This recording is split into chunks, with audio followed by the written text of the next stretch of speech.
প্রিয় fan follower ভাই ও বন্ধুরা, বিমান ঘাঁটিতে তরমুজ চাষ করা হয়েছিল, মালিক কিন্তু অনেক ক্ষতিগ্রস্ত হয়েছে।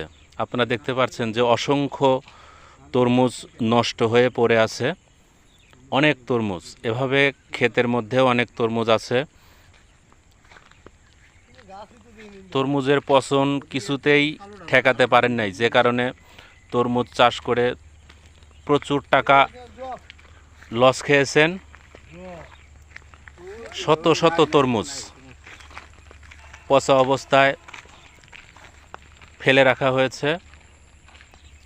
এভাবে ক্ষেতের মধ্যে অনেক তরমুজ আছে।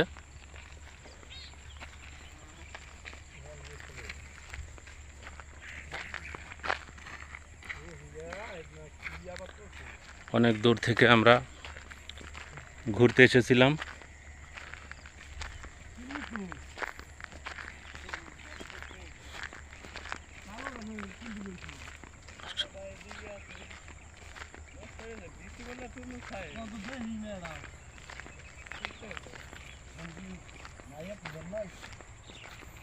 হাশেম ভাই, তরমুজ নাই।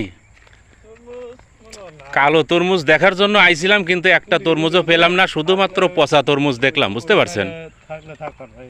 যাক।